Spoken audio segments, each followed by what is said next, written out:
Bolehkah seorang pria mengejar harta, tahta, dan wanita dalam hidupnya?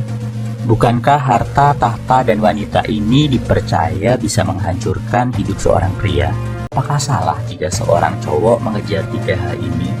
Harta, tahta, wanita. Katanya itu tiga hal yang bisa memecah belah. Oke bro, pepatah ini memang terkenal banget. Seorang pria harus hati-hati dengan tiga hal. Harta, tahta, wanita.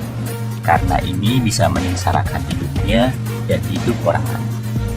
Benar banget, harta, tahta, dan wanita bisa jadi malapetaka dalam hidup lo kalau lo ngejar tiga hal itu untuk menuruti nafsu.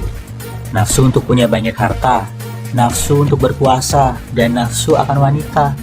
Kalau lo berusaha mendapatkannya dengan menghalalkan segala cara, cepat atau lambat, hidup lo akan hancur bro.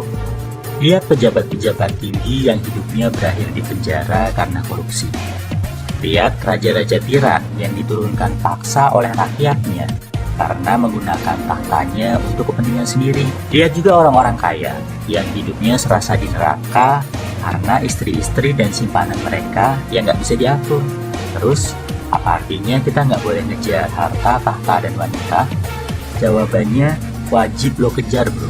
Harta, tahta, dan wanita adalah motivasi kita untuk hidup lebih baik. Dan tiga hal ini, terutama harta dan tahta, tidak bisa dibantah lagi jadi faktor penentu kualitas seorang pria dari zaman dulu hingga sekarang. Cowok berkualitas adalah cowok yang mapan secara finansial dan punya status bagus di masyarakat. Ini benar, karena untuk punya harta dan tahta itu bukan hal yang mudah, perlu perjuangan. Harta, tahta, dan wanita bisa jadi motivasi lo untuk sukses. Yang penting jangan mendewakan mereka. Jangan biarkan lo ngejar harta, tahta, dan wanita pakai nafsu. Banyak juga kok pria-pria di dunia ini yang berhasil mendapatkan harta, tahta, dan wanita tanpa menghancurkan hidup mereka dan orang lain. Contoh nyatanya adalah mantan Presiden B.J. Habibie. Hartanya didapat dengan cara yang halal, tidak terjerat kasus korupsi yang melanda banyak pejabat lain yang serakah dan bernafsu untuk jadi kaya di atas penderitaan rakyat. Pak Habibie bahkan memakai hartanya untuk membantu riset anak bangsa, membuat berbagai lembaga pendidikan, intinya untuk memajukan lagi negaranya. Bicara soal tahta bro, B.J. Habibie juga menggunakan tahtanya saat menjabat sebagai Presiden Indonesia dengan bijak. Dia tidak berusaha menggunakan kekuasaannya untuk kepentingan pribadi, berusaha menyelesaikan kepentingan bangsa sebaik mungkin. Turun saat waktunya harus menyerahkan tahta, maka boleh dibilang sampai sekarang beliau dianggap sebagai salah satu presiden paling dikagumi dalam sejarah Indonesia. Gimana dengan wanita?